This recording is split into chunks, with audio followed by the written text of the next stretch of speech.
Moi, je m'appelle Diane Aymon, j'ai 72 ans. Vous venez d'où? Moi, je suis originaire de Québec. Je Puis suis pourquoi vous êtes venu à Saint-Basile? qui prend mari, prend pays.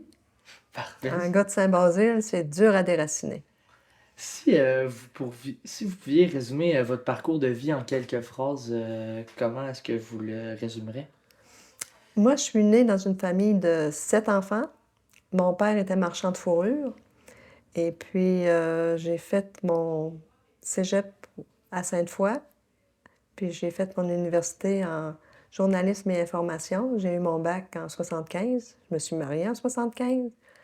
Mon mari travaillait à ce moment-là à Victoriaville, puis il y a eu un changement de. Il a demandé à venir dans Port-Neuf. Un gars de Port-Neuf, il est revenu dans Port-Neuf. Il était agronome à Deschambault pendant 35 ans. Donc, on est revenu dans le coin. Puis, quoi de mieux que de retourner dans la paroisse natale? Donc, on est à Saint-Basile depuis 1977. Est-ce que vous voyez encore vos frères, vos sœurs? Bien sûr.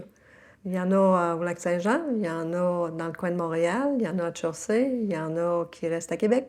Vous travaillez dans quoi avant? Moi, j'ai travaillé comme agent d'information au ministère de l'Agriculture au 200 chemin Sainte-Foy pendant 1 an et demi. Puis ensuite, on est déménagé dans Port-Neuf, puis j'ai eu 5 enfants. Donc, j'ai fait 25 ans de congé maternité. Ensuite, je suis retournée travailler 10 ans au journal Le Courrier de Port-Neuf comme secrétaire réceptionniste à l'entrée. Parfait. Qu'est-ce que vous avez aimé le plus dans votre profession? Le contact avec les gens, Pourquoi est-ce que vous aimez ça, le contact avec les gens?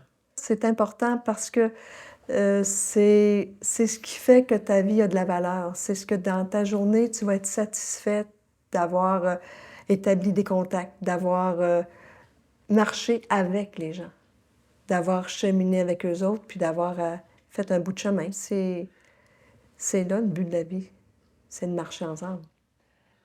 Quel genre d'ado vous étiez, vous? Ben, j'étais la plus vieille chez nous, fait qu'on faisait du ménage, on gardait les plus jeunes, puis on sortait pas trop. Est-ce que vous trouvez que la région de Portneuf a changé depuis que vous êtes arrivé ici? La ville de Saint-Basile, c'est un milieu particulier. Tu as une population qui embarque dans les événements. Tu as une population qui est... Tout le monde se connaît. Tu as une population qui s'entraide.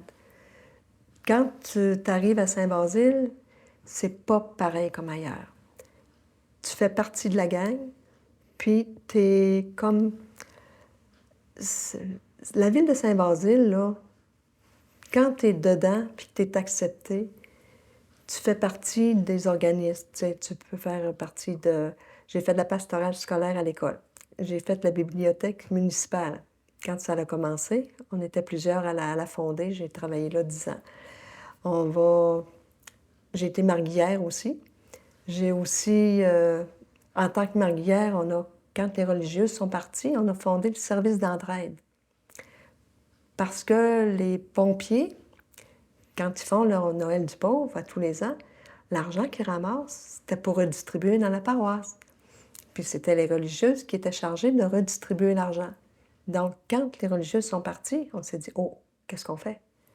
Donc, on a fondé l'entraide, on est 4-5 depuis le début. Puis avec le temps, le service d'entraide, avec la pandémie, il y a des gens qui ont eu besoin d'aide. Et puis avec l'école, il y a la collation santé Port-Neuf qui est arrivée. Mais devine ce qui est arrivé? Ils ont dit, allez voir le service d'entraide. Eux autres, ils vont mettre ça sur pied, la collation santé Port-Neuf. Donc, ils sont venus nous voir, puis là, on a retrouvé d'autres bénévoles. Puis à tous les mois, on distribue peut-être à chaque enfant là, des fruits, des légumes, des yogourts, des fromages. Donc, à chaque mois, la famille a un petit revenu déjà d'épicerie. Puis honnêtement, là, les gens qui ont bénéficié des collations santé s'en sont sortis. Puis bien des fois, ils nous disent, bien, cette année, on est correct, on n'a pas besoin. Donc, puis ils reviennent nous aider, hein? Quand on a besoin, on les appelle, puis ils viennent nous aider. Noël, c'est, c'est dispendieux. Tu sais, tu veux donner tes enfants, des cadeaux à tes enfants. Bien, avec l'entraide, ce qui arrive, c'est qu'on a regroupé les chevaliers de colon qui font l'arbre enchanté. On a regroupé les paniers de Noël. Puis on a aussi regroupé les, euh, les, les collations. Donc, à ce moment-là, on fait une bonne grosse épicerie, là, puis on fait des pâtés à viande, on fait des desserts. Puis quand ils viennent chercher leur panier, on leur dit, vous choisissez, vous êtes 5 dans la famille, vous choisissez 5 desserts différents. Parce qu'on avait une madame qui avait 80 ans, elle disait, faut que ça ait l'air de Noël. Fait qu'elle dit, les desserts, on les met dans des petits plats, on les enveloppe, puis on met des rubans. Elle dit, faut que ça soit Noël pour eux autres aussi. Donc, ça a été une façon là, de m'intégrer dans la vie à Saint-Basile. Là. Puis les gens sont... Tu sais, si on manque d'argent, là, on va voir les Chevaliers de Colomb. Si on manque d'argent, on va voir les Filles d'Isabelle. Si on a besoin de main-d'œuvre, de bénévoles, on demande aux fermières. Les fermières nous prêtent leur local. On a une belle cuisine organisée. On est capable de travailler ensemble en équipe. Puis, je te dirais bien que mes bénévoles, là, ils font partie de plusieurs associations. Il n'y a pas de limite. Il n'y a pas de frein entre les associations. Si tu as besoin de... Tu vas chercher ton monde, que ce soit à l'Action bénévole, que ce soit aux fermières, que ce soit aux Chevaliers de Colomb, que ce soit... tu sais, n'importe où. Puis ils viennent. Tu leur demandes de venir, puis ils viennent. Quand tu as besoin d'aide, ils sont là. C'est ça, Saint-Basile. Qu'est-ce que vous trouvez vraiment qui a changé dans la région depuis que vous êtes arrivé? C'était ça ta question, hein? Je suis passée à côté. C'est pas grave. Qu'est-ce qui a changé depuis que je suis arrivée?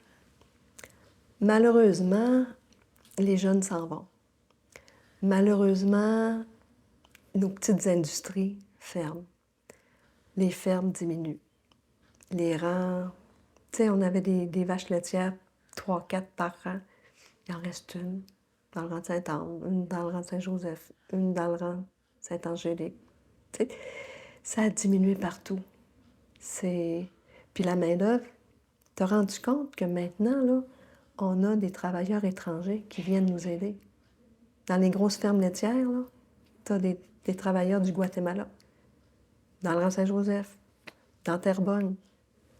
Donc, oui, on perd notre jeunesse. Je te dis pas qu'ils travaillent pas, mais je te dis qu'ils sont plus là. Tu sais, quand tu avais 5, 6, 7 enfants, maintenant que tu en as 2, c'est certain que tu peux pas compenser cette perte-là. C'est pas qu'ils sont pas là, c'est pas qu'ils sont pas bons, c'est qu'ils sont pas assez nombreux. Les attraits de la grande ville. Mais quand tu vas étudier en ville, des fois, c'est pas toujours facile de retrouver à Saint-Basile un poste pour tes qualifications. C'est un peu ça ce qui a changé. C'est quoi la première anecdote que vous avez lorsque vous étiez enfant? Le premier souvenir qui vous vient en tête? C'est quand ma première sœur est venue au monde. J'avais 4 frères. Puis à un moment donné, j'ai eu une sœur. Mes amis m'ont pris sur les épaules puis m'ont fait traverser. On a monté dans la rue puis je chantais à tout le monde, j'ai une sœur, j'ai une sœur. Ensuite, j'en ai eu 2. J'ai 2 sœurs. 4 frères puis 2 sœurs. Quand vous étiez enfant, qu'est-ce que vous vouliez faire dans la vie? Aller faire du travail à l'étranger, à devenir médecin puis aller à l'étranger. En tant qu'aîné, est-ce que Portneuf, c'est une région intéressante à vivre? Tu sais, la région Portneuf, c'est une belle région. Mais il ne faut jamais oublier que ta maison, c'est toi qui l'as construite. C'est toi qui décides. Donc, tu fais ta région. Mais quand tu as des gens comme les fermières qui sont impliqués dans le milieu à transmettre les arts textiles, à transmettre les connaissances, à travailler en équipe, bien, à ce moment-là, ta région devient comme ton milieu de vie. Donc, c'est les gens qui composent ta région qui font que ta région est belle. Qu'est-ce qui manque en Portneuf? Il ne manque rien, sauf des jeunes. Qu'est-ce que vous pensez de la société d'aujourd'hui? Vous avez des défis à relever, des bons défis. Vous avez des priorités à établir, puis vous avez à brasser les aînés, à brasser les adultes. de les faire réaliser là, que vous avez votre mot à dire, que c'est important qu'ils vous écoutent. C'est très important qu'ils vous écoutent, parce que c'est vous autres qui allez bâtir l'avenir et peut-être réparer les pots cassés. C'est quoi vos loisirs actuels? Ah, le tissage, la couture, le tricot, le jardinage. En fait, c'est la même chose que nos grands-mères avaient. C'est la même chose que les fermières. Tu sais, on pratique encore les mêmes choses. C'est toujours aussi important. C'est le terre à terre, c'est le quotidien. C'est ça les loisirs, c'est ce que tu aimes faire, mais c'est aussi utile et important. C'est quoi la valeur pour vous que vous avez priorisée? Ben, la ou les valeurs que vous avez priorisées toute votre vie? Partager, partager, aider, enseigner. Pourquoi ces valeurs-là plus que les autres? Parce qu'on ne fait jamais rien tout seul. Si tu n'es pas un groupe, si tu n'es pas une équipe, tu n'avances pas loin, tu ne vas pas vite. Et quand tu es une équipe, une belle gang, là, du monde avec qui tu t'entends bien, là, tu fais des merveilles. On a parti un marché de Noël de rien. En 2011, les filles m'ont dit, regarde, ça fait des années qu'on n'a pas fait d'exposition, nous autres, les fermières. C'est bien correct, on va faire une exposition. Mais on voudrait vendre nos affaires. On va faire un marché aux puces. Quand est-ce que vous voulez faire ça? Bien, avant Noël, ça ferait bien. Bien, pourquoi est-ce qu'on ne ferait pas un marché de Noël? Fait que du mois de septembre au mois de décembre, on a préparé notre premier marché de Noël. Là, on avait besoin d'aide. Bien, les fermières s'y sont mis, la ville nous a aidés, ils ont prêté le local, les gens nous ont... Puis on a priorisé toujours les fermières pour vendre leurs produits. On a fait une exposition. On a vendu des billets pour des articles qu'on avait faits, nous autres, les fermières, des catalogues, des foulards tissés, toutes sortes de choses qu'on a faites. Puis on a ramassé quand même 750 pour nos œuvres. Parce que les fermières, là, on a des œuvres. On s'aide entre nous autres, on apprend, on éduque les fermières, mais savais-tu qu'on aide la Fondation Holo qui donne des œufs, du lait et des oranges aux enfants, aux mamans qui attendent des nouveau-nés, là? Ben, des fondations Holo, ça, c'est géré par les CLSC de chacune des régions. Donc, dans Port-Neuf, on aide les gens de Port-Neuf. On aide la Fondation du cancer du sein. On aide le néonatal au CHUL, à Sainte-Foy, là. Bien, il y a des mamans ici qui vont tricoter des petits chapeaux, des foulards, des petites couvertures pour les bébés nouveau-nés. Il y a d'autres madames qui vont tricoter des petits nids d'ange. Les nids d'ange, là, c'est un petit chapeau, bien, c'est comme une petite cape que tu enveloppes ton petit bébé dedans. Puis c'est pour les bébés qui sont morts, les petits bébés morts-nés. Donc, on fait ça aussi. Mais on va aussi à l'international. À l'international, il y a une association qui s'appelle ACWW, qui est parrainée par les fermières. Puis là, cette association-là, c'est les femmes rurales du monde entier qui aident les femmes des pays du Sud. Donc, ça peut être des projets pour acheter des petits cochons en Haïti pour que chacune des familles se nourrisse. Ça peut être un projet d'éducation en Afrique. Ça peut être en Inde où les gens vont recevoir des formations en technologie. Tu as Mira aussi. On donne nos cellulaires et nos cartouches d'encre à Mira, qui eux autres sont capables d'avoir des chiens aveugles. Tu sais, c'est incroyable tout ce qu'on peut faire en équipe. Incroyable, là. Parce qu'on est une gang. On est une gang à Saint-Basile. On est une gang dans la région, Port-Neuf, mais on est aussi une gang au provincial. Les fermières, c'est beaucoup de monde. C'est une belle force. De quoi est-ce que vous êtes le plus fier? Le plus fier, je pense que c'est d'avoir des amis. Pourquoi? Parce que les amis, c'est des gens que tu choisis. C'est des gens qui pensent pas toujours comme toi, mais c'est des gens qui te font évoluer. D'accord, je suis fière de ma famille, mais ça vient tout seul. Tandis que l'amitié, il faut que tu y travailles plus. Avoir des amis, il faut que tu y mettes du temps. Il faut que tu les apprécies. Puis il y a une chose dans le bénévolat qui est très, très importante. Ça s'appelle la reconnaissance. Il faut dire merci. On demande beaucoup aux bénévoles, mais il faut savoir dire merci. Je pense que ça, c'est une belle qualité qu'il faut développer, la reconnaissance. Est-ce que vous pourriez m'expliquer c'est quoi un cercle des fermières? Ça, c'est une belle gang.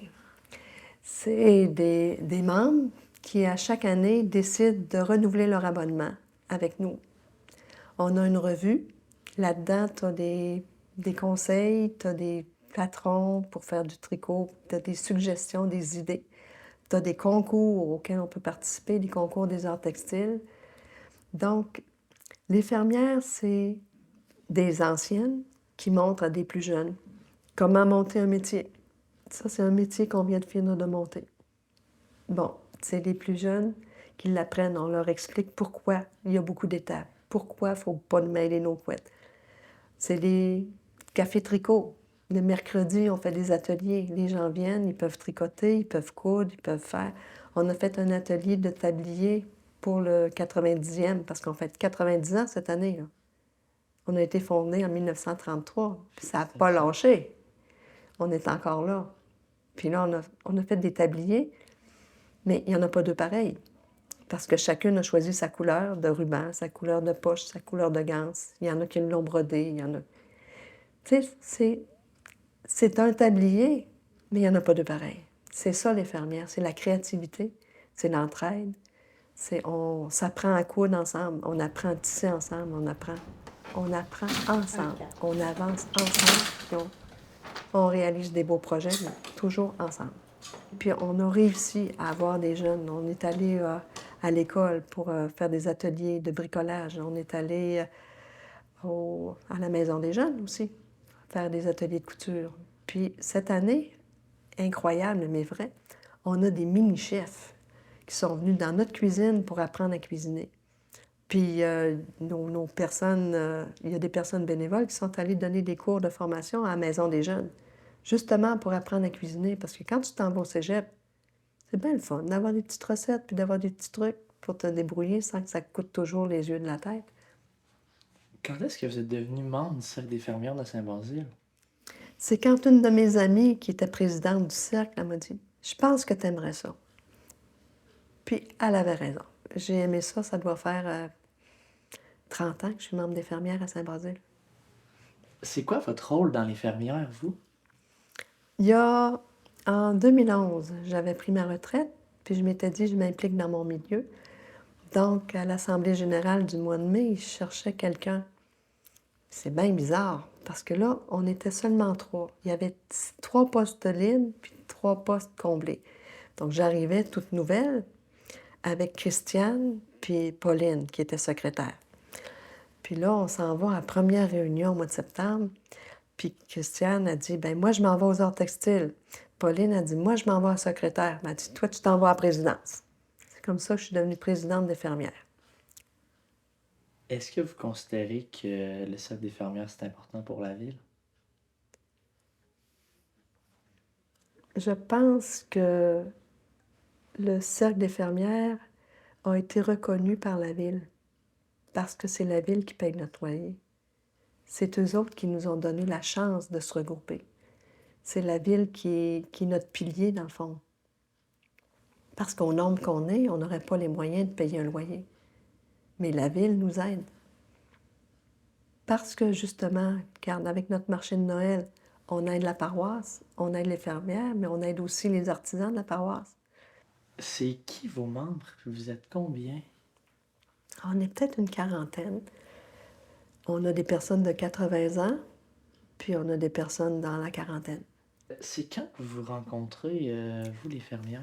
Nous, c'est le mardi soir, une fois par mois, sauf au mois de janvier, puis l'été. C'est quoi que vous faites dans ces réunions-là? Souvent, on fait un résumé des actions qu'on a prises au bureau de direction. On fait des ateliers. On peut faire aussi des des explications sur les concours. On va expliquer, mais on a en couture, on a tel projet, ou en tricot, on a tel projet. Donc, on fait des. Puis on leur dit, ben là, on est rendu à monter les linges à vaisselle, celles qui veulent venir tisser, vous donnez votre nom, on va faire des ateliers, là. Ah ben, on va planifier aussi à l'automne, là. On veut vendre des choses au marché de Noël. Il faut les faire. Donc, on les fait en atelier. Donc, dans nos soirées de réunion, ben, on a des ateliers en même temps. Fait qu'on apporte nos outils, puis on travaille, puis on fait des projets. Puis on les continue à la maison. C'est quoi toutes les activités que vous faites dans l'année? Notre grosse activité, c'est le marché de Noël, mais on a aussi notre souper de Noël, où on prend des décisions à savoir combien d'argent on va donner à chacune de nos œuvres. Puis on a aussi, au printemps, on a nos échanges de boutures. Tu sais, au printemps, là, tu peux avoir des échanges de boutures. On a toujours le repas de la femme. On a notre assemblée générale qui est au mois de juin. On a bien des occasions de fraterniser puis d'avoir des beaux projets ensemble. Parce qu'on prend toujours les idées des autres, hein? Pour vous, vraiment, à quel point c'est important les fermières dans votre vie?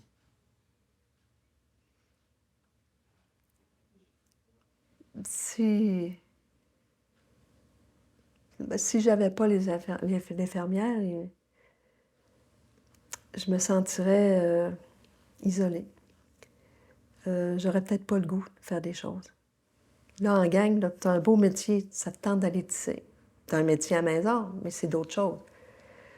Tu as un projet, ah, regarde, il y a un beau patron. Tu es en gang, tu as une revue, tu as les autres, puis tu as un atelier où les autres sont. Hey, je suis bloquée, là, ça marche pas, là. Mon fil, je suis pas capable de le passer. Il y en a un autre qui va dire, ah, tu peux ça de même, de même, de même. Mais ils vont dire, tu fais ça de même, il faut que toi, tu le fasses, par exemple, de même, de même, de même. Parce que si tu veux apprendre, il faut que tu le fasses toi-même. C'est important. Ça fait partie de ma vie. C'est quoi votre plus beau moment que vous avez vécu avec les fermières?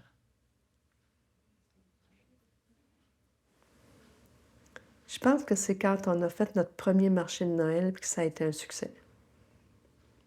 Je te dis que le souper d'après, là, on a notre marché de Noël les premiers jours de décembre, le premier dimanche de décembre, puis notre souper de fermière, il est juste le deuxième mardi de décembre, et qu'on était fiers. On avait réussi un marché de Noël en trois mois de préparation, puis à la gang, on l'avait eu. On était bien fiers. Si vous aviez un message pour les jeunes pour réussir leur vie, ce serait quoi?